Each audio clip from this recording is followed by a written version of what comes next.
Yeah, I'm here. Okay. So what's going on, man? How you feeling? We are fishing a up in Really? yeah, yeah. But yesterday I was throwing it, and we would go along, and I'd put it down, and I told Alan, I said, I'm going to throw this. We went down this whole blanket, so we ain't had a bite. I'm going to put that out there. If we get bit on it one more time, that's going to tell me what I need to know. And sure enough, I mean, 10 minutes, I caught a fish on. I'm like, that's it. That's all I'm using. That's pretty cool. My buddy Phil, I'm pretty sure he just won the Big Bass Bash. He had a 7 something, so he called to tell me all about it. We'll have him on the live stream soon, whether it holds up or not. He's definitely coming on telling the story. But I just got back from the Illini Regional in the Quad City area on the Mississippi River. Day 2 is today. Obviously, I'm not fishing day 2, and I kind of wanted to talk about that. It's a unique situation, and I don't know, we just need to chat about it a little bit. So, the pre-tournament meeting, there was some rumblings about co-anglers being doubled up in boats because there were not enough boaters. Now, the tournament director, Mike, he said he had reached out to everybody that was eligible, everybody that had fished at least one tournament in all 4 of the divisions. In the regional, actually, both of the divisions. In the regional, there's 2 divisions, and they take 60 or 65. I think they take 60 out of each division. So there's like 120 would be the full roster. There's a lot of stuff going on right now as far as tournaments, and so they didn't have a full field. I think they ended up having like 80, 86, 87, something like that. But there were more co-anglers than boaters. I'm not exactly sure how that happens, and we'll talk a little bit about those scenarios here in a little bit. But he kind of made it known that there were going to be some boaters that were going to have 2 co-anglers in their boat on day 1. And the way I understood it was, if you had 2 co-anglers, or if you were one of the co-anglers that fished with another co-angler on day 1, that wasn't going to happen on day 2. You were going to kind of be pulled out of that computer generated draw, and you were going to fish just one boater, one co-angler for the following day. That's how I understood that. So right off the bat, there's people that are a little bit upset about that, and I don't know if some boaters or co-anglers went home when they found out that they were going to be doubled up on that first day. I'm not really sure about that. Day 2, I think that might have happened, but that was known, and we saw that, when we were taking off in the morning. We did see some boats that had 2 co-anglers in it. So I weigh in a fish. I had one fish for like a little over 2 pounds, and I get my weigh-in ticket. Walk across stage, get my weigh-in ticket. At the bottom of the ticket, it says partner, day 2, observer. So that lets me know that I'm going to be fishing with an extra person in the boat. Or I didn't even know, to be quite honest with you. Let me back that up. After I walked across the stage, I got my weigh-in ticket, and it said day 2 partner, observer. So I wasn't quite sure what that meant. I know in the past there's been observers that aren't fishing the tournament, but they lend their boat and they drive around. So, they'll actually drive a co-angler around the lake. The co-angler kind of gets to pick where he wants to go. The guide or the observer, can't actually fish or tell them where to go or give them spots, but you're using their boat. I thought maybe that's what was going to be happening, but that wasn't the case. And when I got back, we got the boat back on the trailer. I sat in my truck and I called Mike, and he said that I would definitely be fishing with a boater, but there would be 2 co-anglers, and he was trying to get all the logistics for that. He was trying to get everybody, linked up and paired up, and that he would notify me later on that evening. So, you like to have that stuff ironed out. A lot of times, for you guys that haven't fished the BFLs of the Toyota series, you get a text from MLF and it tells you who your partner is going to be, and that's usually like 6 o'clock or 6:30. And then you want to call, and you want to kind of figure out where you're going to meet at, kind of a loose game plan, that kind of stuff. Well, you want to get that stuff out of the way. And so I waited around, and we got a text at 7:12. My text was partner observer, had the cell phone number, but it was the cell phone number to the Major League Fishing home office. So this is Friday and it's 7 o'clock. Obviously, they're not gonna be open. And it said I was boat number 29, flight number 2, takeoff 7, check-in 3:15. It still didn't tell me who my boater was. It just said observer. So pretty much useless information at 7:12. It's getting kind of late in the evening. So I'm gonna be patient. I just kind of sat around the hotel room by myself, and I was waiting, and finally I decided, well, I need to shoot a text. So it was almost 8 o'clock. It's 7:56 p.m. and I just said, hey Mike, this is Gabe Montgomery. I'm a co-angler in the regional. I know you are trying to put all this together, and I appreciate your efforts. Headache, I'm sure. I got a text at 7:12 saying my partner is an observer. I spoke with you earlier. I know this unfortunately means there will be 2 co-anglers in a boat. Who will the boater and other co-angler be? Maybe you are still working on this. I will need to contact my boater at some point. Thanks. So that was just me trying to get a little more information, you know. And I knew he was trying to get everything lined out. So he texted me back not too long after that. It was actually 8:01, so just a couple minutes later. And he said, Gabe, I would have already called you, meaning he's working on things. The only thing is I'm trying to find a boat that will handle 2 co-anglers and a boat with all the gear and everything. So it's taking me some time. I hope the next go will be the right one, and I will be able to let you know who you're fishing with tomorrow very soon. Thank you for your patience. And of course I said, okay, thanks. So he's trying to find, you know, if you're fishing out of a 17-foot boat or an 18-foot boat and you put 2 co-anglers in there, it's going to be super, super, super tight. So, you know, I'm sure he's trying to find a decent sized boat. It's a tough spot to be put in as a tournament director. And, you know, I'm glad I'm a mailman. I'm glad I don't have to deal with that stuff. But that's just kind of part of the job. So about 10, 15 minutes later, Mike calls me.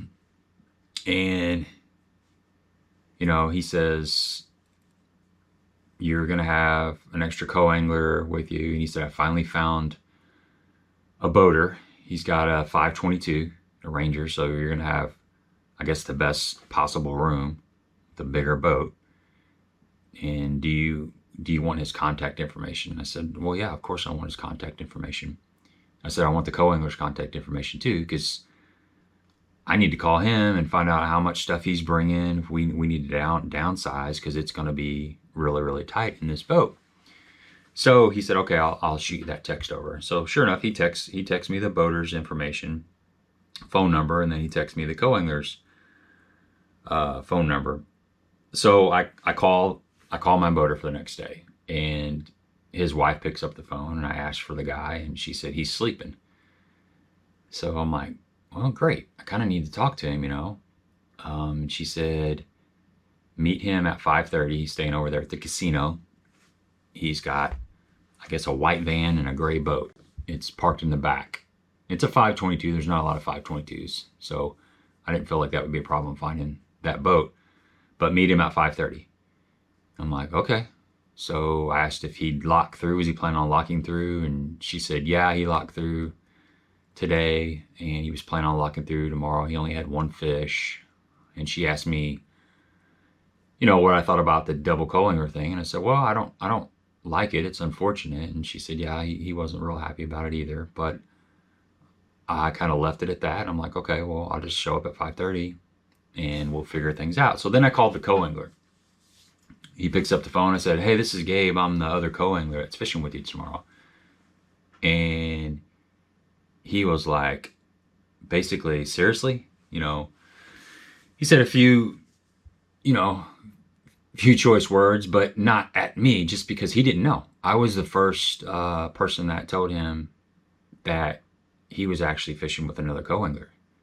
The way I understood was he got the normal text that told him his boater, his next day's partner, it didn't say anything about an additional co-angler. So he had not been contacted by anybody other than me. and he had made the phone call, and the guy was in bed, the way I understood, or maybe he talked to him. I can't remember exactly. But anyway, he was kind of shocked. He was in 11th place. I think he said he was 14 ounces out of 3rd place. They take 3 to the All-American, and that's what you're shooting for. This is all about making the All-American. So he was in a pretty good spot. I only had 2 pounds 2 ounces, something like that. But weights are tight, so it's still doable in my end as well. So he was like, man, he had this game plan in his head, and all of a sudden it just changed. Well, we got to talking and stuff, and he was super nice. He apologized. He's like, I'm not upset with you. I'm just upset with the whole process. And I said, I completely understand. So we were trying to figure out. He asked me how many rods I was taking. We were going to downsize our rod. I typically take like 7. He was taking like 5 or 6. He said he probably only needs 2. So we decided that we could each take 3 rods. And as far as tackle, I was going to try to downsize as much tackle as I could. You take drinks and food and that kind of stuff. But we're trying to downsize because it's going to be super tight. And then you got, where do you fish at? You got 2 co-anglers in the back of the boat. It's a 522, but a lot of that's in the deck of the boat. The front deck of the boat, not the back deck of the boat. So you're going to stand side by side on the back deck. Sometimes one person will stand in the seating area on the floorboard, and the other person will stand on the back deck. But it really inhibits your casting. You certainly can't hardly flip and pitch because you got the side of the boat in the way. It's just not an ideal scenario, but we decided we were gonna, make the best out of it and deal with it in the morning. So I told him I'd see him at 5:30 in the morning, and we would figure it out from there. But I got to thinking about it. It's just not an ideal situation. So I text Mike back. And I know this is long-winded, but I want to kind of just let all this out there. I text Mike back at 8:40. And I said, I just spoke with the other co-angler. He is sitting in 11th. My boater is asleep, so I talked to his wife. If I don't fish tomorrow, will I get half of my entry fee back or a credit towards entry fees in 2026? I feel like it is an unfair advantage, or it is unfair for a guy in 11th that has a chance to be handicapped. On the other hand, I feel like I have a chance, and I am also handicapped as well. So just kind of throwing that out there. And a little bit later, he calls me back, and he says, so are you considering about leaving the tournament? I said, well, yeah, it's like, it's a cluster. I know I said I'm not blaming you. I know you're trying to make the best out of the situation. But basically the chances of either one of us co-anglers doing good has just diminished because we're both going to be kind of handicapping each other. There's going to be 3 people fishing for the same fish. You get the point. It's just not an ideal situation. So I just felt like that was, I don't know, I didn't feel right about that. And I said, yeah, I'm considering it. And he said, well, I can refund you for the tournament if you want to go home. And he said that he had already talked to the boater, and the boater was leaving. The boater was upset, and I guess the boater had kind of stewed on it for a little bit. So what was going to happen is this boater was dropping out of the tournament. So me and the other co-angler had nobody to fish with now. So Mike is going to have to call 2 other boaters that have already set up their plans for tomorrow. They've already got all their logistics, tied down with their co-angler, and he's going to have to tell them, hey, I'm sorry, but you're going to have another co-angler in your boat now. So there have been 2 boaters that would have had a surprise extra co-angler in their boat. Now, there's a good chance that one of those 2 boaters might be upset. Maybe he's only caught 1 fish, or he was out of the tournament. He might go home. Well, if he goes home, then you got this snowball effect. You see where I'm getting at? It's just going to keep on snowballing out of control, and it's just going to throw a huge kink in everything. So I thought the best thing to do would be to drop out of the tournament and head my little butt back to Missouri. And Mike said, I think maybe if I call this guy and let him know that you're dropping out and there's only going to be 1 co-angler, he may decide to get back into the tournament. And that's what I was hoping. That's what I was hoping would happen.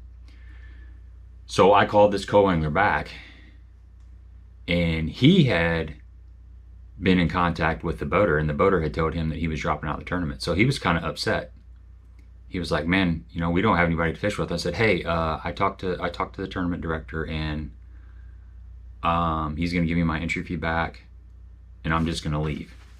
He's like, yeah, that doesn't do me any good, though. It doesn't do you, you know, it doesn't do me any good because I don't have a boater now. And I said, well, he's thinking that since I dropped out that he can make that phone call and the boater will get back in the tournament and you and the boater can go fishing tomorrow.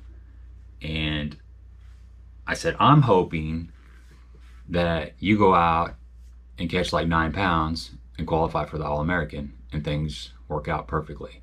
And, you know, same thing for the boater. I hope he catches a good bag. So, long story short story long, whatever. That's what happened. Ended up dropping out of the tournament, driving home this morning. Just kind of thinking about it. I mean, you know, I've talked to a few people about it, and it just seemed like the right thing to do. Yeah, I lost my opportunity to make the All-American. You know, we fish all year long, qualify for these, and that's really the goal. You know, the goal is to get a check, to have a good finish in the regional, and possibly qualify for the All-American. But I'm out that opportunity, and I'm out, you know, my fuel for traveling, I'm out food expenses, and I'm out hotel lodging stuff. But the boater got to go out. I'm assuming that they went out. I haven't talked to either one, but I think the boater got to go out and the co-angler got to go out, and he had an opportunity to make the All-American. And then the other boaters that would have been affected by this boater dropping out of the tournament, they didn't even see that that was happening. So that didn't trickle down and affect other parts of the field. You know, I got my entry fee back. So it's a wash. I mean, I got to go fish the Mississippi River. I got to go see a body water that I've never seen before. So that was kind of fun. I had a great day in the boat on day one. So it is what it is. It's an unfortunate turn of events that's happened. And I think this is an issue that, you know, MLF probably needs to address. I mean, they're very aware of it. I don't know exactly how this happens. I'm sure some people dropped out because they had motor issues. In fact, we were fishing in our spot yesterday, and Adam and my boater's friend Randy pulled in there, and he was having lower unit issues. So we ended up giving the co-angler a ride back to the lock because he had a 4-pounder in his boat, so he could weigh in his fish. And then Adam had to get out of the tournament. So I know that was one boater that had to remove himself from the tournament based on you know, boat troubles, motor troubles. So that does happen. But I know that there's also some people that didn't catch them on day one and went home, or they didn't like the fact that they had 2 co-anglers in the boat and went home. I don't know how many of them there are, but that is something that happens. So I don't know if there needs to be some sort of penalty put on the anglers that do that. You know, maybe, I don't really know. But it's like when you commit to a tournament, you're not only committing for yourself, you're committing, there's other people that are depending on you. There's co-anglers, there's a tournament director. It works both ways. You know, if you're a co-angler and something doesn't happen that you like and you drop out, well, that can go both ways. I understand if there's health issues, there's family emergencies, or if you have boat issues, that's completely safety things. That's completely different. But for somebody to just get upset and leave the tournament because things didn't go right, I don't think that's the way to go. I don't know what they can do about that. Maybe that's just part of it. But that's my little rant, guys. I'm not reaching out here for drama. I'm trying to keep it dry, trying to keep my opinions out of it as much as possible. But that's basically how things went down. So let me know what you think about all this in the comment section. I mean, I'd appreciate your feedback. It's tournament fishing's, it's like that. There's things that happen, but there's things that could go differently, in my opinion. But we'll live to fight another day. I'm just happy that, the good Lord let me travel to and fro safely, and we got some more experience in our belt. Till next time.